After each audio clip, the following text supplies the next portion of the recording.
Hello everyone. Hope you guys are doing good. आज जिस box की मैं बात करने वाला हूँ वो दुनिया का सबसे श्रापित और सबसे हॉन्टेड बॉक्स माना जाता है। जी हाँ, अभी तक जिस जिस लोगों ने डी बुक बॉक्स को खोला है, आई एम सॉरी बट उनमें से कई लोग अपनी जान गंवा चुके हैं ऑलरेडी। और जो बचे हैं या तो उनका हाथ चला गया या आँख चली गई या उन्होंने अपनी लाइफ में कुछ ऐसा खो दिया जिसकी भरपाई वो जीते जी नहीं कर पाएंगे। कल रात से मैं करीब 15 आर्टिकल्स पढ़ चुका हूँ डी बुक के ऊपर, जो कि रजिस्टर्ड हैं अलग अलग कंट्रीज़ में, Spain, Indonesia, Mauritius, Israel. Basically D book होता क्या है, चलिए इस पे बात करते हैं। डी बुक असल में एक बॉक्स होता है जिसके साथ एक शराब जोड़ा जाता है, या यूँ कह लीजिए कि उसके साथ एक आत्मा को यानी स्पिरिट को जोड़ दिया जाता है कि जो भी स्पिरिट बॉक्स को खोलेगा, डी बुक की जो स्पिरिट होगी वो ऐसे इंसान को अपने वश में करेगी जो उस पूरी कम्युनिटी को तबाह करने के काबिल होगा। बेसिकली डी बुक की शुरुआत 13th सेंचुरी में हुई थी, यानी आज से लगा लीजिए कई हज़ारों साल पहले। डी बुक बेसिकली हिब्रू से जनरेट हुआ है। हिब्रू जो हमारी लैंग्वेज है, उसमें डी बुक को बनाने की जो प्रक्रिया है वो लिखी गई है। बट जितना सुनने में ये आसान लगता है उतना है नहीं। बिकॉज डी बुक के अगर आपको डी बुक बनाना है तो आपको सबसे पहले या तो कोई आपके अगर परिवार में मर गया है या मरने वाला है, आपको उस इंसान की ज़रूरत पड़ेगी। अब ऐसा क्यों मैं बोल रहा हूँ, यह बात आपको आगे वीडियो में पता लगेगी। डी बुक, चलिए बताते हैं इसके बारे में। बात है आज से करीब 1746 की। इज़राइल में उस टाइम वाइन का व्यापार काफ़ी ज़ोर पर चल रहा था, काफ़ी टाइम से। बेसिकली जो व्यापारी थे इज़राइल के, वो वाइन में ज़्यादा ट्रेड करते थे बिकॉज उनको प्रॉफिट अच्छा होता था, क्योंकि वाइन एक ट्रेडिशनल ड्रिंक मानी जाती थी उस टाइम पर काफ़ी, और काफ़ी फेमस भी थी। हर कोई उसे अफोर्ड नहीं कर पाता था बिकॉज काफ़ी कॉस्टली थी और बनाने में टाइम लगता था। ऐसे ही एक वाइन के व्यापारी थे जिनका नाम था याकूब इज़रा। जी हाँ, याकूब इज़रा। अगर आपने शायद से एक मूवी देखी होगी डी बुक, जिसमें इमरान हाशमी को कास्ट करा गया है, वो मूवी अगर आपने देखी होगी तो उसके पहले मूवी स्टार्ट होने से पहले ही लिख के आता है बेस्ड ऑन रियल इंसिडेंट, यानी वो मूवी सत्य घटना पर आधारित है। ये नहीं कि घटना बाद में हुई है, मूवी पहले बन गई, ऐसा नहीं हुआ। बेसिकली याकूब इज़रा वाइन के व्यापारी थे और काफ़ी उनका अच्छा बिजनेस काफ़ी अच्छा चल रहा था। उनका एक बेटा था अब्राहम इज़रा, जो कि काफ़ी बड़ा हो गया था, ऑलमोस्ट 22 साल का अब्राहम हो गया था।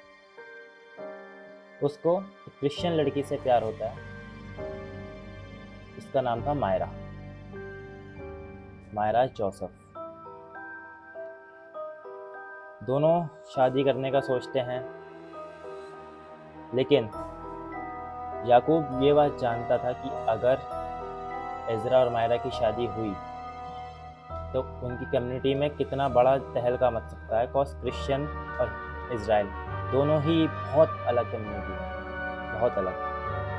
इनफैक्ट इज़राइल के बारे में आपने सुना होगा कि वो इकलौता देश है जो किसी से नहीं डरता है। यहाँ तक कि यूएसए, रशिया जैसे देश भी इज़राइल से डरते हैं, क्योंकि एक ऐसा मिस्टीरियस देश है जिसके बारे में कोई अच्छी तरह जानता ही नहीं है। इज़राइल के पास ऐसी टेक्नोलॉजीज़ हैं जो कि आज के टाइम में रशिया के पास भी नहीं है। और उनके अगर पुराने जितने भी उनकी वो हैं मैथोलॉजीज़ पढ़ेंगे आपको ऐसे ऐसे रियल इंसिडेंट्स पता लगेंगे कि आपकी रूह कांप जाएगी। ऐसे ही एक रिचुअल के बारे में बताता हूँ आपको, जिसको हिब्रू में कहा जाता है कबला। बेसिकली कबला उस टाइम पर लोग मानते थे कि कबला का यूज़ करके हम अपने जो वाइन का बिजनेस या उनका कोई भी बिजनेस है उसको प्रॉफिटेबल बना सकते हैं, उसको और अच्छा कर सकते हैं। कॉस कबला डीमंस को बुलाने के लिए यूज़ करा जाता था उस टाइम पर। इनफैक्ट कई देशों में आज भी, मैंने कल कम से कम 15 आर्टिकल्स पढ़े हैं जिसमें लोगों ने ये कहा कि लोगों ने क्लेम करा है कि हमने कबला परफॉर्म करा है। बेसिकली कबला कोई भी परफॉर्म कर सकता है, लेकिन कबला से डी बुक बनाने का जो प्रोसेस है वो आसान नहीं है। ऐसा क्यों? चलिए बताता हूँ। डी बुक को बनाने के लिए सबसे पहली बात, आपको ऐसे इंसान की ज़रूरत पड़ेगी जिसकी मौत हो चुकी है जस्ट अभी या होने वाली है। कॉस डी बुक के साथ एक श्राप जोड़ा जाता है। बिना श्राप के डी बुक किसी को पोजेस नहीं करता। याकूब इज़रा को जब ये बात पता लगी कि उनका बेटा अब्राहम इज़रा क्रिश्चियन लड़की के प्यार में है, तो उन्होंने अपने बेटे को समझाया, काफ़ी समझाया कि ऐसा नहीं हो सकता, तुम दोनों एक नहीं हो सकते, कॉस वो अलग कम्युनिटी से बिलोंग करती है और हम अलग कम्युनिटी से आते हैं। बट इज़रा दिन ब दिन अलग होता गया। दिन ब दिन उसके फादर ने, यानी याकूब इज़रा ने अपने ही बेटे को, लगा लीजिए रोड्रिगस आइलैंड है एक, वहाँ कम से कम 1-2 साल तक कैद करके रखा, अपने ही बेटे को कैद करके रखा ताकि वो उस लड़की से ना मिल पाए। दिन बीतते गए और जो लड़की थी मायरा, रोज इज़रा का इंतज़ार करते करते करते करते ऑलमोस्ट पागल हो गई थी। सडनली मायरा को ये बात पता लगती है, शी वॉज प्रेग्नेंट, यानी वो इज़रा के बच्चे की माँ बनने वाली है। अब इज़रा की ना कोई खबर थी ना कुछ। एक दिन इज़रा का एक खत मिलता है मायरा को, जिसमें लिखा होता है कि हम एक नहीं हो सकते और हम लोग अलग अलग कम्युनिटी से आते हैं, और काफ़ी सारी बातें उस खत में लिखी होती हैं। ये सब पढ़कर मायरा काफ़ी डिप्रेस्ड हो जाती है और फाइनली वो अपने घर के बाहर पेड़ से लटक कर अपनी जान दे देती है। बेटी की मौत से जो उसके घर वाले होते हैं इज़रा पर काफ़ी भड़क जाते हैं। वो लोग एक ऐसा जाल बिछाते हैं, क्योंकि उन्हें अब एक ही चीज़ सूझ रही थी कि किसी भी तरह हमें इज़रा को ख़त्म करना है, क्योंकि उसकी वजह से हमारी बेटी ने आत्महत्या करी है। जैसे ही याकूब और इज़रा, अब्राहम अब वापस आते हैं रोड्रिगस से, गांव वाले उन्हें बीच रास्ते में ही घेर लेते हैं, याकूब को दूर फेंक देते हैं और इज़रा को इतनी बुरी तरीके से मारते हैं कि जब डॉक्टर से याकूब मिलता है तो डॉक्टर बताते हैं कि अब्राहम अब कभी चल नहीं पाएगा, यानी अधमरा हो गया था ऑलमोस्ट। याकूब से अपने बेटे की ये हालत देखी नहीं जाती। वो दिन ब दिन उसका गुस्सा उस जजीरे के लिए बढ़ता जा रहा था कि उन लोगों ने मेरे बच्चे की ये हालत करी है, मैं इस पूरी कौम को ख़त्म कर दूँगा। फाइनली याकूब कबला का इस्तेमाल करके डी बुक को बनाता है और इज़रा को मारकर उसकी रूह को डी बुक में डाल देता है, और उसके साथ एक श्राप जोड़ता है कि जब इस जजीरे का आखिरी यहूदी मरेगा तो ये डी बुक में जो आत्मा है ऐसे जिस्म को काबू करेगी जो इस जजीरे को ख़त्म करने की ताकत रखता होगा। समय बीतता गया और वक्त निकलता गया। करीब 80 साल बाद एक फैमिली मॉरिशस में शिफ्ट होती है। Husband wife newly married couple था, काफ़ी अच्छा। वो लोग एक एंटीक शॉप में विजिट करते हैं कुछ सामान लेने के लिए, कुछ आर्टिकल्स लेने के लिए। फाइनली, और उन जो कपल्स का नाम मैं आपको बता देता हूँ। एक का नाम था आकाश, और जो उनकी वाइफ थी उनका नाम था समायरा। समायरा को एक बॉक्स पसंद आता है, एंटीक बॉक्स, यानी बहुत पुराना। जो दुकान के मालिक होते हैं वो बताते हैं समायरा को कि यह बॉक्स कम से कम 120 या 80 साल पुराना है। मायरा को वो बॉक्स इतना पसंद आता है कि वो उसे तुरंत ही खरीद लेती है और अपने घर ले आती है। अब मायरा को ये बात नहीं पता कि उसने जो बॉक्स खरीदा है असल में वो कोई नॉर्मल बॉक्स नहीं है, वो एक टी बुक है। बिना डी बुक के बारे में जाने समायरा उस बॉक्स को खोल देती है। उस बॉक्स में से उसे खून की एक बोतल छोटी सी, कुछ बाल और काफ़ी सारी अजीब चीज़ें मिलती हैं। और उस बॉक्स में एक छोटा सा केबिन होता है जिसमें शीशा लगा होता है। समायरा उस जैसे ही शीशे को खोलती है तो डी बुक के अंदर जो स्पिरिट थी अब्राहम की, उस समायरा को पोजेस कर लेती है। दिन ब दिन बीतते जाते हैं और आकाश की जो टेंशन है वो बढ़ती रहती है, बिकॉज समायरा की तबीयत दिन ब दिन खराब होती रहती है। आकाश जो कि न्यूक्लियर पावर प्लांट में मैनेजर की पोस्ट पर थे। जी हाँ, आप समझ सकते हैं, न्यूक्लियर पावर प्लांट। मॉरिशस में एक फैमिली है, एक कंपनी है एग्रो करके, एग्रो न्यूक्लियर प्लांट, उसमें वो मैनेजर की पोस्ट पर थे आकाश। फाइनली अपनी वाइफ की इस हालत को देखते देखते काफ़ी डॉक्टर्स को आकाश ने दिखाया समायरा को, बट कोई भी डॉक्टर समायरा को ठीक नहीं कर पाया। फाइनली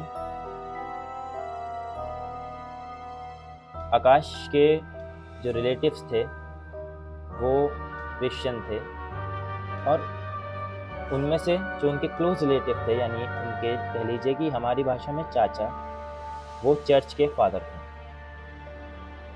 जब वो आकाश के घर विजिट करते हैं मॉरिशस में, छुट्टियों में आ रखे थे वो, तो आकाश समायरा के बारे में बताता है कि उसकी हालत ख़राब हो रही है, दिन ब दिन कुछ खा नहीं रही है, चुपचाप बेड पे पड़ी रहती है बस।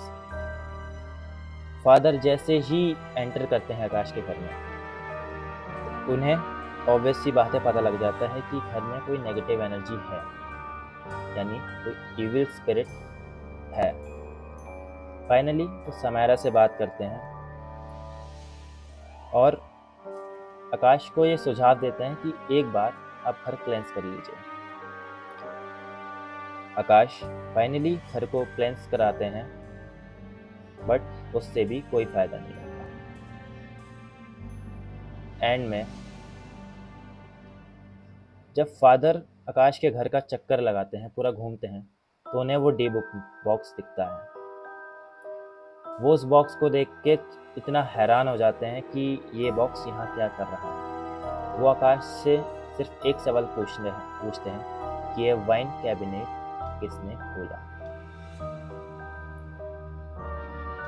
आकाश पूछता है कि फादर, उस वाइन कैबिनेट में ऐसा क्या था? तो फादर उसे बताते हैं कि दरअसल वो एक डे बुक है। Day book? आकाश पूछता है डे बुक? फिर फादर उसको डे बुक के बारे में बताते हैं, जो मैं आपको बता चुका हूँ, पूरा समझाते हैं। तो फाइनली बात ये सोचने वाली आती है कि जो डे बुक की स्पिरिट है, यानी अब्राहम की जो सोल है, उसने समायरा को ही क्यों पोजेस करा? आकाश को भी कर सकती थी। फाइनली कुछ सवाल जवाब लेने के लिए आकाश मॉरिशस से बॉम्बे खाबड़ हाउस आते हैं, जो कि बॉम्बे में स्थित है। वहाँ वो एक रेबाय से मिलते हैं। हिब्रू में कहा जाता है रेबे, यानी फादर ही कह लीजिए, लेकिन हिब्रू में। तो वो बताते हैं फादर कि जो डीबुक की स्पिरिट है उसने तुम्हारी वाइफ के पेट में पल रहे बच्चे को पोजेस करा, क्योंकि वो तुम्हारे बच्चे के ज़रिए इस दुनिया में वापस आना चाहती है, यानी immortal child, the carrier of spirit, शैतान का वाहन एक तरीके से कह सकते हैं आप लोग। फाइनली वो लोग काफ़ी रिसर्च करते हैं, पूरी कहानी उन्हें पता लगती है एज़रा और अब्राहम के बारे में। एज़रा की पूरी स्टोरी है वो निकाली जाती है। फिर उन्हें डीबुक के बारे में पता चलता है कि ऐसा हुआ था कि याकूब ने बनाया था ये काफ़ी टाइम पहले। तो फाइनली वो लोग आकाश को लेकर के जाते हैं चर्च में, क्योंकि उन्हें लगता है कि समायरा पोजेस्ड है शुरू में। लेकिन जब जो रेबाए हैं एक बार समायरा से मिलते हैं तो फादर पूछते हैं हिब्रू में, मियाता रोड से, इसका मतलब है इंग्लिश में हु आर यू। तो समायरा की जगह आकाश जवाब देता है, एज़रा, अब्राहम इज़रा। फादर समझ जाते हैं कि समायरा पोजेस नहीं है बल्कि आकाश पोजेस है। अब आकाश को डीबुक ने क्यों पोजेस करा?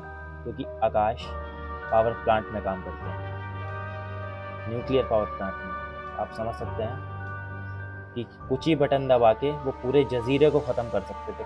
जो वहाँ पे क्रिश्चियन थे रहने वाले, वो पूरी आधे से ज़्यादा कम्युनिटी को ख़त्म कर सकते थे क्रिश्चियंस की उस टाइम पर, कुछ ही बटन दबा के। इसलिए डीबुक की जो स्पिरिट है यानी अब्राहम की स्पिरिट ने आकाश को पोजेस करा। फाइनली सब कुछ जानने के बाद आकाश पर एक्सॉर्सिज्म परफॉर्म करा जाता है एंड काफ़ी चोट लगने के बाद, समायरा को पोजेस करने के बाद काफ़ी सारी जो प्रॉब्लम्स होती हैं आकाश को झेलनी पड़ती हैं काफ़ी लॉन्ग टाइम तक। बट फाइनली जो अब्राहम की स्पिरिट है वो एज़रा का वो आकाश का जो शरीर है उसे छोड़ देती है और वापस डीबुक के अंदर चली जाती है। जो फादर हैं वो कहते हैं कि हमें इस डीबुक को वहीं फेंकना होगा जहाँ अब्राहम की लाश को फेंका गया था, यानी लाइट हाउस से 8 मील्स दूर, ताकि ये डीबुक दोबारा किसी के हाथ नहीं आ सके। फाइनली आज आकाश बिल्कुल ठीक हो चुके हैं और उनका एक प्यारा बेटा भी हुआ है, 2 बेटियां भी हो गई हैं, यानी 3 चाइल्ड हैं उनके आज। बेटे का नाम उन्होंने ओलिवर रखा है और 2 बेटियां हैं, लीजा एंड मैरी। इस स्टोरी से हमें एक चीज़ सीखने को मिलती है कि बिना किसी चीज़ या कुछ भी अगर आप खरीदने जाते हैं तो पहले उस चीज़ के बारे में जान लीजिए कि वो है क्या और वो कहाँ से आई है, किस ओनर ने उसे बेचा है। ज़रूरी नहीं होता कि जो चीज़ आप खरीदें वो हमेशा अच्छी ही हो। बस कभी कभी कुछ चीज़ों के साथ कुछ ऐसी ताकतें आप लेके आ जाते हैं अपने घर में जो आपके आने वाले कल और आज दोनों को तबाह कर देती हैं।